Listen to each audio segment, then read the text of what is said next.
Amino ఆమ్లాలలో గల R సముదాయం యొక్క స్వభావాన్ని అనుసరించి వివిధ రకాలైన అమైనో ఆమ్లాలుగా వర్గీకరించారు. సజీవ కణజాలాలలో అనేక సంఖ్యలో అమైనో ఆమ్లాలు ఉంటాయి, కానీ వివిధ రకాలైన ప్రోటీన్లలో 20 రకాల అమైనో ఆమ్లాలు అనేవి సర్వసాధారణంగా పాల్గొంటాయి. సజీవుల్లో అనేక రకాలైన అమైనో ఆమ్లాలు ఉంటాయి, కానీ ప్రోటీన్ సంశ్లేషణలో పాల్గొనే అమైనో ఆమ్లాలు ఎన్ని రకాలు? 20 రకాలు. అమైనో ఆమ్లంలో గల R సమూహానికి బదులు Hని ప్రతిక్షేపిస్తే గ్లైసిన్ అమైనో ఆమ్లంగా రూపొందుతుంది. అమైనో ఆమ్లంలో గల R సమూహానికి బదులు మెథైల్ సమూహమును ప్రతిక్షేపిస్తే ఎలనిన్ ఆమ్లంగా రూపొందుతుంది. అమైనో ఆమ్లంలో R సమూహానికి బదులు హైడ్రాక్సీ మెథైల్ CH2OH అంటే ఇథైల్ ఆల్కహాల్ అనమాట, మెథైల్ ఆల్కహాల్, హైడ్రాక్సీ మెథైల్ సమూహాన్ని ప్రతిక్షేపించిన అది సెరిన్ అనే అమైనో ఆమ్లంగా రూపొందుతుంది. ఈ అమైనో ఆమ్లంలో R సమూహానికి Hని ప్రతిక్షేపిస్తే గ్లైసిన్ అనే అమైనో ఆమ్లం వస్తుంది, గ్లైసిన్. అమైనో ఆమ్లంలో గల R సమూహానికి బదులు మెథైల్ సమూహం CH3ని ప్రతిక్షేపిస్తే R దగ్గర ఎలనిన్ అనే అమైనో ఆమ్లం వస్తుంది, ఎలనిన్ అనే అమైనో ఆమ్లంగా రూపొందుతుంది. అమైనో ఆమ్లంలో R సమూహానికి బదులు హైడ్రాక్సీ మెథైల్ సమూహాన్ని ప్రతిక్షేపిస్తే అది సెరిన్ అనే అమైనో ఆమ్లంగా రూపొందుతుంది. అమైనో ఆమ్లాల యొక్క భౌతిక రసాయనిక ధర్మాలు వాటి అణువులలో గల అమైనో సమూహము, కార్బాక్సిల్ సమూహము చర్యాశీలతను చూపించే R సమూహం పైన ఆధారపడి ఉంటాయి. అమైనో ఆమ్లం యొక్క భౌతిక రసాయనిక ధర్మాలు వాటి అణువులలో గల అమైనో సమూహము, కార్బాక్సిల్ సమూహము చర్యాశీలతను చూపించే R సమూహం పైన అమైనో ఆమ్లాల యొక్క భౌతిక రసాయనిక ధర్మాలు అనేవి ఆధారపడి ఉంటాయి. అంటే అణువులలో గల అమైనో సమూహం పైన, కార్బాక్సిల్ COOH సమూహం పైన, చర్యాశీలతను చూపించే R సమూహం పైన ఆధారపడి ఉంటాయి. అమైనో ఆమ్లాలలో గల అమైనో కార్బాక్సిల్ సమూహాల సంఖ్యను ఆధారంగా చేసుకుని వాటిని ఆమ్ల క్షార తటస్థ అమైనో ఆమ్లాలుగా వర్గీకరించారు. అమైనో ఆమ్లాల అణు నిర్మాణంలో అధిక సంఖ్యలో అమైనో సమూహాలు ఉంటే అటువంటి వాటిని క్షార అమైనో ఆమ్లాలని అంటారు. అమైనో ఆమ్లాల యొక్క అణు నిర్మాణంలో అధిక సంఖ్యలో అమైనో సమూహాలు ఉంటే, అధిక సంఖ్యలో అమైనో సమూహాలు ఉన్నట్లయితే అటువంటి వాటిని క్షార అమైనో ఆమ్లాలు అంటారు. అమైనో ఆమ్లాల యొక్క అణు నిర్మాణంలో అధిక సంఖ్యలో అమైనో సమూహాలు ఉంటే అటువంటి వాటిని క్షార అమైనో ఆమ్లాలు అంటారు. ఉదాహరణ లైసిన్. అమైనో ఆమ్లాల యొక్క అణు నిర్మాణంలో అధిక సంఖ్యలో కార్బాక్సిల్ సమూహాలు ఉన్నట్లయితే అటువంటి అమైనో ఆమ్లాలను ఆమ్ల అమైనో ఆమ్లాలు అంటారు. అణు నిర్మాణంలో అధిక సంఖ్యలో ఈ అమైనో సమూహాలు ఉంటే వాటిని క్షార అమైనో ఆమ్లాలు అంటారు. అణు నిర్మాణంలో ఎక్కువ కార్బాక్సిల్ సమూహాలు ఉంటే వాటిని ఆమ్ల అమైనో ఆమ్లాలు అంటారు. క్షార అమైనో ఆమ్లాలకు ఉదాహరణ లైసిన్. క్షార అమైనో ఆమ్లాలకు ఉదాహరణ ఏంటి? లైసిన్. కార్బాక్సిల్ అంటే ఇక్కడ ఆమ్ల అమైనో ఆమ్లాలకు ఉదాహరణ గ్లూటామిక్ ఆమ్లం. ఇంచుమించు సమాన సంఖ్యలో అమైనో ఆమ్లాలు కార్బాక్సిల్ సమూహాలను కలిగిన అమైనో ఆమ్లాలను తటస్థ అమైనో ఆమ్లాలు అంటారు. ఉదాహరణ వాలిన్. జీవకణాలలో ఆరోమాటిక్ అమైనో ఆమ్లాలు కూడా ఉంటాయని గుర్తించారు. జీవకణాల్లో ఆరోమాటిక్ అమైనాలు ఏంటి? అమైనో ఆమ్లాలు ఆరోమాటిక్ అంటే కర్బన సంయోగం, టైరోసిన్, ఫెనైలాలనిన్, ట్రిప్టోఫాన్ ఇవన్నీ ఆరోమాటిక్ అమైనో ఆమ్లాలు. టైరోసిన్, ఫెనైలాలనిన్, ట్రిప్టోఫాన్ మొదలైనవి. అమైనో ఆమ్లాల యొక్క విశిష్ట ధర్మం వాటిలో గల అమైనో కార్బాక్సిల్ సమూహాల అయనీకరణతపైన ఆధారపడి ఉంటుంది. అమైనో ఆమ్లాల యొక్క విశిష్ట ధర్మం వాటిలో గల అమైనో NH2 కార్బాక్సిలిక్ COOH సమూహాల యొక్క అయనీకరణతపైన ఆధారపడి ఉంటుంది. అమైనో ఆమ్లాలలో గల NH2 COOHల అయనీకరణత భేదం వలన ద్రావణం యొక్క pH విలువలో మార్పు సంభవించి అమైనో ఆమ్లాల యొక్క నిర్మాణంలో మార్పు వస్తుంది. అమైనో ఆమ్లాల్లో గల ఈ NH2 COOH2లు ఏమనుకున్నాం? అమైనో ఆమ్లాల యొక్క వీటి యొక్క అమైనో మరియు కార్బాక్సిల్ గ్రూప్ యొక్క సమూహాల అయనీకరణత పైన ఆధారపడి ఉంటుంది అనుకున్నాం కదా. ఈ అయనీకరణత భేదం వలన ద్రావణం యొక్క pH విలువలో మార్పు సంభవించి అమైనో ఆమ్ల నిర్మాణంలో మార్పు సంభవిస్తుంది. అమైనో ఆమ్లాల్లోని NH2 సమూహానికి పాజిటివ్ విలువ, COOH సమూహానికి నెగిటివ్ విలువ కలిగి ఉన్న అమైనో ఆమ్లాలను జ్విట్టర్ అయాన్ రూపం అంటారు. అమైనో ఆమ్లాలలోని NH2 సమూహానికి పాజిటివ్ విలువ, COOH సమూహానికి నెగిటివ్ విలువ కలిగి ఉన్న NH2 సమూహానికి పాజిటివ్ విలువ, COOH సమూహానికి నెగిటివ్ విలువ కలిగి ఉన్న అమైనో ఆమ్లాలను జ్విట్టర్ అయాన్ రూపం అంటారు. లిపిడ్లు కూడా ఒక రకమైన జీవాణువులు. లిపిడ్లు నీటిలో కరగని జీవాణువులు. లిపిడ్లు ఒక రకమైన బయోమాలిక్యూల్స్. ఇవి కూడా లిపిడ్లు నీటిలో కరగని జీవాణువులు. ఆర్ సమూహంతో కార్బాక్సిల్ సమూహాలు బంధితమైన లిపిడ్లను కొవ్వు ఆమ్లాలు అంటారు. ఆర్ సమూహంతో కార్బాక్సిల్ సమూహాలు బంధితమైన లిపిడ్లను కొవ్వు ఆమ్లాలు అంటారు. ఆర్ సమూహ స్థానంలో మిథైల్, ఇథైల్ లేదా అధిక సంఖ్యలో CH2 సమూహాలు ఉంటాయి. ఆర్ సమూహంలో కార్బాక్సిల్ సమూహాలు బంధితమైన ఉన్న వాటి లిపిడ్లను కొవ్వు ఆమ్లాలు అంటారు. ఆర్ సమూహం స్థానంలో ఎక్కువగా ఈ కార్బాక్సిల్ సమూహాలు ఏంటి? మెథైలు, ఇథైలు, అధిక సంఖ్యలో CH2, వీటిని ఏమంటాము మనం? కొవ్వు ఆమ్లాలు అంటాము. ఆర్ సమూహ స్థానంలో మిథైల్ లేదా ఇథైల్ లేదా అధిక సంఖ్యలో CH2 సమూహాలు ఉంటాయి. వివిధ రకాలైన లిపిడ్ అణు నిర్మాణంలో 1 నుంచి 19 వరకు కార్బన్లు ఉంటాయి. వివిధ రకాలైన లిపిడ్ అణు నిర్మాణంలో 1 నుంచి 19 వరకు కార్బన్లు ఉంటాయి.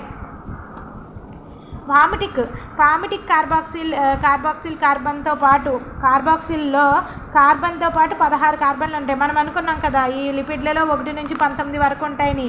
పామిటిక్ ఆమ్లం అనేది ఒక లిపిడ్. దీనిలో 16 కార్బన్లు ఉంటాయి.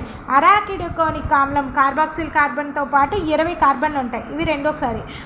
పామిటిక్ ఆమ్లం యొక్క కార్బాక్సిల్లో కార్బన్తో పాటు 16 కార్బన్లు ఉంటాయి. అరాకిడోనిక్ ఆమ్లం కార్బాక్సిల్లో కార్బన్తో పాటు 20 కార్బన్లు ఉంటాయి. అరాకిడోనిక్ ఆమ్లంలో కార్బన్తో పాటు 20 కార్బన్లు ఉంటాయి. పామిటిక్ ఆమ్లంలో కార్బాక్సిల్లో కార్బన్తో పాటు 16 కార్బన్లు ఉంటాయి. సీసీలకు మధ్య ద్విబంధాలు లేని కొవ్వు ఆమ్లాలను సంతృప్తమైన కొవ్వు ఆమ్లాలు అంటారు. కార్బన్కి మధ్య ద్విబంధాలు లేని కొవ్వు ఆమ్లాలని మధ్య ద్విబంధాలు లేని కొవ్వు ఆమ్లాలని సంతృప్తమైన కొవ్వు ఆమ్లాలు అంటారు. కార్బన్కి మధ్య 1 లేదా 2 ద్విబంధాలు కలిగిన కొవ్వు ఆమ్లాలను అసంతృప్త కొవ్వు ఆమ్లాలు అంటారు. 2 ద్విబంధాలు కలిగిన కొవ్వు ఆమ్లాలని అసంతృప్త కొవ్వు ఆమ్లాలు అంటారు. సరళ లిపిడ్లను గ్లిజరాల్స్ అంటారు. సరళ లిపిడ్లను ఏమంటారు? గ్లిజరాల్స్ అంటారు. సరళ లిపిడ్లను గ్లిజరాల్ అంటారు. గ్లిజరాల్ ఒక ట్రైహైడ్రాక్సీ ప్రోపేన్. గ్లిజరాల్ అనేది ఒక ట్రైహైడ్రాక్సీ ప్రోపేన్. సరళ లిపిడ్లను ఏమంటాం? గ్లిజరాల్స్ అంటాం. గ్లిజరాల్ ఒక ట్రైహైడ్రాక్సీ ప్రోపేన్. అనేక లిపిడ్లు గ్లిజరాల్ కొవ్వు ఆమ్లాలని కలిగి ఉంటాయి. కొవ్వు ఆమ్లాలు గ్లిజరాల్స్తో కలిసి ఎస్టర్ రూపంలో ఉంటాయి. కొవ్వు ఆమ్లాలు గ్లిజరాల్స్తో కలిపి, గ్లిజరాల్ అంటే ఏమనుకున్నా? సరళ లిపిడ్డే గ్లిజరాల్. ట్రైహైడ్రాక్సీ ప్రోపేన్నే గ్లిజరాల్ అంటాం. అనేక లిపిడ్లు గ్లిజరాల్ కొవ్వు ఆమ్లాలని కలిగి ఉంటాయి. కొవ్వు ఆమ్లాలు గ్లిజరాల్స్తో కలిసి ఎస్టర్ రూపంలో ఉంటాయి. గ్లిజరాల్స్ని మోనోగ్లిజరైడ్స్, డైగ్లిజరైడ్స్, ట్రైగ్లిజరైడ్స్గా వర్గీకరించారు. మనకు తెలుసు కదా ట్రైగ్లిజరైడ్స్ మన బ్లడ్లో ఉంటాయి. గ్లిజరాల్స్ని మోనోగ్లిజరైడ్స్, ట్రైగ్లిజరైడ్స్గా వర్గీకరించారు. ద్రవీభవన స్థానాన్ని బట్టి ఆధారంగా లిపిడ్లను కొవ్వులు, నూనెలుగా వర్గీకరించారు. గ్లిజరాల్స్ని మరలా 3 రకాలుగా విభజించారు. Monoglycerides, diglycerides, triglycerides. అదేవిధంగా ద్రవీభవన స్థానాన్ని ఆధారంగా చేసుకొని లిపిడ్లను కొవ్వులు, నూనెలుగా వర్గీకరించారు. నూనెలు తక్కువ ద్రవీభవన స్థానాన్ని కలిగి ఉండి శీతాకాలంలో గది ఉష్ణోగ్రత వద్ద ద్రవ రూపంలో ఉంటాయి. మనకి ద్రవీభవన స్థానాన్ని బట్టి కొవ్వులను ఎలా విభజించారు అంటే కొవ్వులు, నూనెలుగా విభజించారు. లిపిడ్లను కొవ్వులు, నూనెలుగా వర్గీకరించారు. నూనెలు తక్కువ ద్రవీభవన స్థానాన్ని కలిగి ఉంటాయి. నూనెలు తక్కువ ద్రవీభవన స్థానాన్ని కలిగి ఉండి శీతాకాలంలో గది ఉష్ణోగ్రత వద్ద ద్రవ రూపంలో ఉంటాయి. ఉదాహరణ ఏంటి? జింజిల్ నూనె లేదా నువ్వుల నూనె, వేరుశనగ నూనె, పొద్దుతిరుగుడు నూనె ఇవన్నీ తక్కువ ద్రవీభవన స్థానాన్ని కలిగి ఉంటాయి. జంజిలి నూనె లేదా నువ్వుల నూనె, వేరుశనగ నూనె, పొద్దుతిరుగుడు నూనె తక్కువ ద్రవీభవన స్థానాన్ని కలిగి ఉండి గది ఉష్ణోగ్రత వద్ద ద్రవ రూపంలో ఉంటాయి. గది ఉష్ణోగ్రత వద్ద లిపిడ్స్ ఘనరూపంలో ఉన్న వాటిని కొవ్వులు, ఫ్యాట్స్ అంటాం. గది ఉష్ణోగ్రత వద్ద ఏ లిపిడ్స్ అయితే ఘనరూపంలో ఉంటాయో వాటిని కొవ్వులు అంటాం. ఫాస్ఫోరిలేటెడ్ కర్బన సమ్మేళనాన్ని కలిగి ఉండే లిపిడ్స్ని ఫాస్ఫోలిపిడ్స్ అంటాం. ఫాస్ఫోరిలేటెడ్ కర్బన సమ్మేళనాన్ని కలిగిన ఉన్న లిపిడ్స్ని ఫాస్ఫోలిపిడ్స్ అంటాం. ఇది గుర్తుపెట్టుకోవాలి. ఫాస్ఫోలిపిడ్స్కి ఉదాహరణ ఏంటి? లెసిథిన్. ఫాస్ఫరస్ను ఫాస్ఫోరిలేటెడ్ కర్బన సమ్మేళనాన్ని కలిగి ఉండే లిపిడ్స్ని ఫాస్ఫోలిపిడ్స్ అంటారు. ఉదాహరణ లెసిథిన్. ఫాస్ఫరస్ని ఫాస్ఫోరిలేటెడ్ కర్బన సమ్మేళనాన్ని కలిగి ఉండే లిపిడ్స్ని ఏమంటాము? ఫాస్ఫోలిపిడ్స్ అంటాం. ఉదాహరణ లెసిథిన్. ఫాస్ఫరస్ని ఫాస్ఫోరిలేటెడ్ కర్బన సమ్మేళనాన్ని కలిగి ఉన్నటువంటి లిపిడ్స్ని ఏమంటాము? ఫాస్ఫోలిపిడ్స్ అంటాం. ఫాస్ఫోలిపిడ్స్కి ఉదాహరణ లెసిథిన్. సరళ లిపిడ్స్కి ఉదాహరణ ఏంటి? గ్లిజరాల్ యొక్క ఫార్ములా ఏంటి? ట్రైహైడ్రాక్సీ ప్రోపేన్. అంటే దాని యొక్క కెమికల్ నేమ్ ఏంటంటే ట్రైహైడ్రాక్సీ ప్రోపేన్నే గ్లిజరాల్ అంటాం. ట్రైహైడ్రాక్సీ ప్రోపేన్. ఇదేమో ఫాస్ఫోలిపిడ్స్కి ఉదాహరణ లెసిథిన్. సాధారణంగా కణత్వచాలలో ఫాస్ఫోలిపిడ్స్ ఉంటాయి. ఈ లెసిథిన్ ఇవి ఎక్కడుంటాయి? కణత్వచాలలో ఉంటాయి. ఫాస్ఫోలిపిడ్స్ అనేవి కణత్వచాలలో ఉంటాయి. అంటే లెసిథిన్ వంటివి కణత్వచాలలో ఉంటాయి. కొన్ని కణజాలాలు, ముఖ్యంగా నాడీ కణజాలాలు ఎక్కువ క్లిష్టమైన నిర్మాణాలు కలిగి ఉంటాయి. నాడీ కణజాలాలు వంటివి ఎక్కువ క్లిష్టమైన నిర్మాణాలు కలిగిన లిపిడ్లను కలిగి ఉంటాయి. నెక్స్ట్ కేంద్రకామ్లాలు ఇంకొక రకమైన జీవాణువులు. ఇప్పుడు ఏంటి మనకి? కేంద్రకామ్లాలు. నెక్స్ట్ కేంద్రకామ్లాలు విషమ శృంఖల వలయాలు గల కర్బన సమ్మేళనాలు. ఇవేంటి? విషమ శృంఖల వలయాలు కలిగిన కర్బన సమ్మేళనాలు. కేంద్రకామ్లాలు విషమ శృంఖల వలయాలు కలిగిన కర్బన సమ్మేళనాలు. కేంద్రకామ్లాల యొక్క అణునిర్మాణంలో 3 రకాల అణుఘటకాలు ఉంటాయి. అవి వరుసగా నత్రజని క్షారాలు, పెంటోజ్ చక్కెరలు, ఫాస్ఫోరిక్ ఆమ్లము. దీనినే జీవ నిర్మాణ రీత్యా ఫాస్ఫేట్ అంటాం. కేంద్రకామ్లాల యొక్క నిర్మాణంలో 3 రకాల అణుఘటకాలు ఉంటాయి. అవేంటి? నత్రజని క్షారాలు, పెంటోజ్ చక్కెరలు, ఫాస్ఫోరిక్ ఆమ్లము లేదా ఫాస్ఫేట్ అనమాట. కేంద్రకామ్లం యొక్క అణునిర్మాణంలో 3 రకాల అణుఘటకాలు ఉంటాయి. ఫస్ట్ ఏంటి? నత్రజని క్షారాలు, పెంటోజ్ చక్కెరలు, ఫాస్ఫేట్. నత్రజని క్షారాలు, పెంటోజ్ చక్కెరలు, phosphate. Adenine, guanine, thymine, cytosine, యురాసిల్ను నత్రజని క్షారాలు అంటారు. అంటే ఇక్కడ మనకి ఈ కేంద్రకామ్లాలు అనేవి 3 రకాల అణుఘటకాలతోటి నిర్మితమై ఉంటాయి అనుకున్నాం కదా. ఈ 3 రకాల నత్రజని క్షారాలు, 3 రకాల అణుఘటకాలలో మొదటిది ఏంటి? నత్రజని క్షారాలు. ఈ నత్రజని క్షారాల విషయానికి వస్తే ఎడినిన్, గ్వానిన్, థైమిన్, సైటోసిన్, యురాసిల్ను నత్రజని క్షారాలు అంటారు.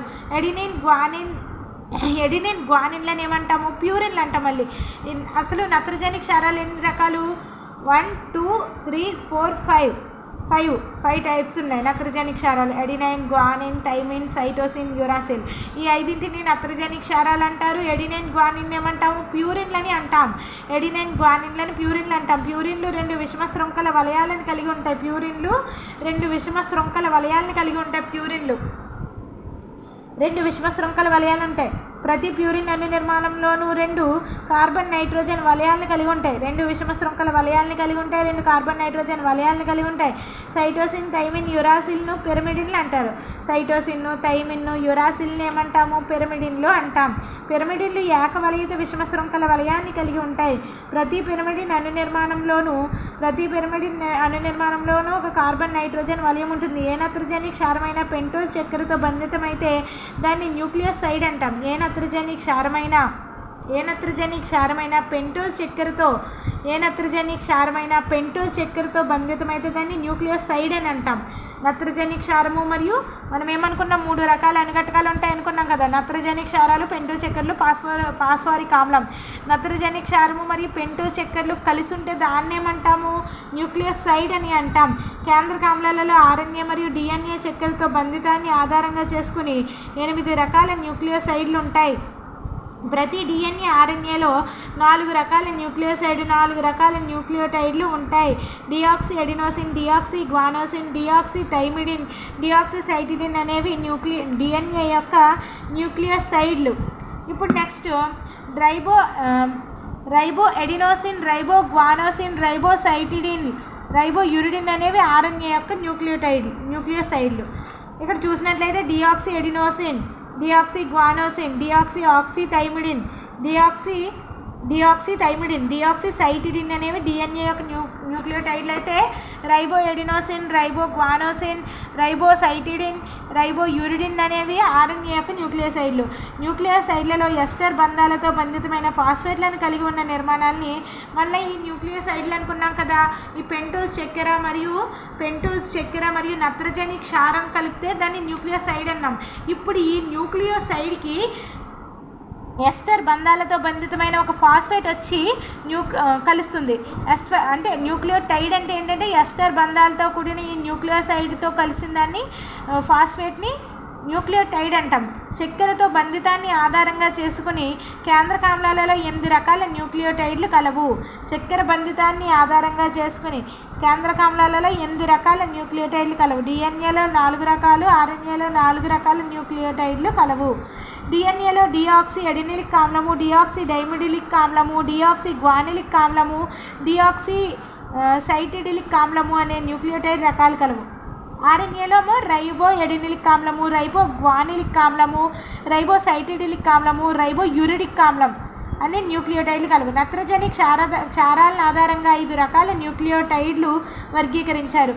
చక్కెర అణురకాల ఆధారంగా 2 రకాల న్యూక్లియోటైడ్లుగా వర్గీకరించారు. కేంద్రకామ్లాలతో న్యూక్లియోటైడ్లు మాత్రమే కలవు.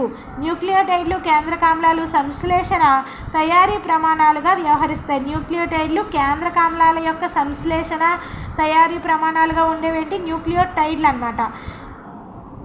కేంద్రకామ్లాలలో న్యూక్లియోటైడ్లు మాత్రమే కలవు. న్యూక్లియోటైడ్లు ఉంటాయి అంటే ఏముంటాయి? నత్రజని క్షారం ఉంటుంది, పెంటోస్ చక్కెర ఉంటుంది, ఫాస్ఫేట్ ఉంటుంది. డిఎన్ఏ ఆర్ఎన్ఏ రెండు అనేక రకాల జీవులలో జన్యు పదార్థంగా వ్యవహరిస్తాయి. ప్రాథమిక ద్వితీయ జీవక్రియోత్పన్నాలు గుర్తించదగిన విధులను కలిగి శరీర ధర్మశాస్త్ర ప్రక్రియలో వాటి పాత్ర గురించి తెలిసిన కర్బన సమ్మేళనాలన్నింటినీ ప్రాథమిక జీవక్రియోత్పన్నాలు అంటారు. గుర్తించదగిన విధులను కలిగి శరీర ధర్మశాస్త్ర ప్రక్రియలో వాటి పాత్ర గురించి తెలిసిన కర్బన సమ్మేళనాలన్నింటినీ ప్రాథమిక జీవక్రియోత్పన్నాలు అంటాం. గుర్తించదగిన విధులను కలిగి శరీర ధర్మశాస్త్ర ప్రక్రియలో వాటి పాత్ర గురించి తెలిసిన కర్బన సమ్మేళనాలను ఏమంటాము? ప్రాథమిక జీవక్రియోత్పన్నాలు అంటాం.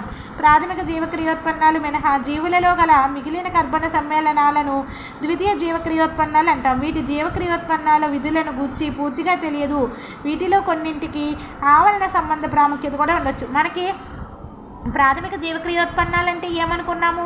గుర్తించదగిన విధులను కలిగి శరీర ధర్మశాస్త్ర ప్రక్రియలో వాటి యొక్క పాత్ర గురించి మనకి పూర్తిగా తెలిసిన కర్బన సమ్మేళనాలని మనం ప్రాథమిక జీవక్రియోత్పన్నాలు అంటాం. For example glucose. ఒకవేళ ప్రాథమిక జీవక్రియోత్పన్నాలు మినహా జీవులలో గల మిగిలిన కర్బన సమ్మేళనాలను ద్వితీయ జీవక్రియోత్పన్నాలు అంటాం. వీటి జీవక్రియోత్పన్నాల విధులను గురించి పూర్తిగా తెలియదు. వీటిలో కొన్నింటికి ఆవరణ సంబంధ ప్రాముఖ్యత కూడా ఉండవచ్చు. అంటే వీటి యొక్క విధులు ఏంటో మనకు తెలియదు కానీ ఇవి ఉత్పన్నాలు అవుతాయి. అంటే ప్రాథమిక క్రియోత్పన్నాలు కాకుండా ఇంకా ఎక్స్ట్రా ఉండే జీవక్రియోత్పన్నాలనే మనం ద్వితీయ జీవక్రియోత్పన్నాలు అంటాం. ఉదాహరణ వర్ణద్రవ్యాలకు ఉదాహరణ కెరోటినాయిడ్లు, ఆందోసైనిన్లు. ఇవేంటి? కెరోటినాయిడ్లు, ఆందోసైనిన్లు అనేవి వర్ణద్రవ్యాలు. నెక్స్ట్ ఆల్కలాయిడ్లు, మార్ఫిన్, కోడిన్ అనేవి ఆల్కలాయిడ్లు. వర్ణద్రవ్యాలు ఏంటి? కెరోటినాయిడ్లు, ఆందోసైనిన్లు. కలర్ ఉంటుంది. కెరోటినాయిడ్ అంటే క్యారెట్లో ఉంటుంది కదా కెరోటిన్, అది వర్ణద్రవ్యాలు. కెరోటినాయిడ్లు, ఆందోసైనిన్ ఇవి వర్ణద్రవ్యాలు. ఆల్కలాయిడ్ అంటే ఏంటి? మార్ఫిన్, కోడిన్ మొదలైనవి ఆల్కలాయిడ్లు. టెర్పినాయిడ్లు, మోనోటెర్పిన్లు, డైటెర్పిన్, టెర్పినాయిడ్లు అనమాట. నెక్స్ట్ ఆవశ్యక నూనెలు, నిమ్మగడ్డి నూనె ఇవి ఆవశ్యక నూనెలు. టాక్సిన్లు, అబ్రిన్, రిజిన్. ఇది గుర్తుపెట్టుకోవాలి మనం. టాక్సిన్లు ఏంటి? Abrin, resin. Abrin, resin. టాక్సిన్లు, అబ్రిన్లు, రిజిన్లు. లెక్టిన్లు, ఇది గుర్తుపెట్టుకోవాలి. లెక్టిన్లు, కోన్ కానవాలిన్ ఏ. లెక్టిన్లు అంటే కోన్ కానవాలిన్ ఏ. లెక్టిన్లో ఏ ఉంటుంది, ఏ కారం ఉంటుంది. కోన్ కానవాలిన్ ఏ. లెక్టిన్లు, కోన్ కానవాలిన్ ఏ. ఔషధాలు విన్ బ్లాస్టిన్, కర్క్యూమిన్ మొదలైనవి. ఔషధాలు ఏంటి? Win బ్లాస్టిన్, curcumin మొదలగినవి. బహ్వనిక పదార్థాలు రబ్బరు, జిగురు పదార్థాలు, సెల్యులోజ్ ఇవి బహ్వనిక పదార్థాలు. రబ్బరు. ఔషధాలు ఏంటి? విన్ బ్లాస్టిన్, కర్క్యూమిన్ ఇవి ఏంటి? మందులు. ఇవి ఔషధాలు. లెక్టిన్లు అంటే కోన్ కానవాలిన్ ఏ. అదేవిధంగా టాక్సిన్లు ఏంటి? విష పదార్థాలు లేదా హానికారకాలు. అబ్రిన్లు, రిజిన్లు. వివిధ రకాలైన మొక్కలలో నెక్స్ట్ బహువనిక పదార్థాలు. బహువనిక పదార్థాలు అంటే రబ్బరు, జిగురు పదార్థాలు, సెల్యులోజ్, ఇవి బహువనిక పదార్థాలు. రబ్బరులు, జిగురు పదార్థాలు, సెల్యులోజ్ ఇవి బహువనిక పదార్థాలు. మరొకసారి చూద్దాం. వర్ణద్రవ్యాలు ఏంటి? కెరోటినాయిడ్లు, ఆందోసైనిన్లు. ఆల్కలాయిడ్లు అంటే మార్ఫిన్, కోడిన్ మొదలైనవి. టెర్పినాయిడ్లు అంటే మోనోటెర్పిన్లు, డైటెర్పిన్లు. ఆవశ్యక నూనెలు అంటే నిమ్మగడ్డి నూనె. టాక్సిన్ అంటే రిజిన్లు, అబ్రిన్లు. లెక్టిన్లు అంటే కానవాలిన్ ఏ. ఔషధాలు విన్బ్లాస్టిన్, కర్క్యూమిన్ మొదలైనవి బహువనిక పదార్థాలు. రబ్బరు, జిగురు పదార్థాలు, సెల్యులోజ్. వివిధ రకాలైన మొక్కలలో, సూక్ష్మజీవులలో ఉత్పత్తి అయ్యే ద్వితీయ జీవక్రియోత్పన్నాలు వాటికి ఉపయోగకరంగా ఉండవు, కానీ మానవులకు ఇవి అనేక రకాలుగా ఉపయోగపడతాయి.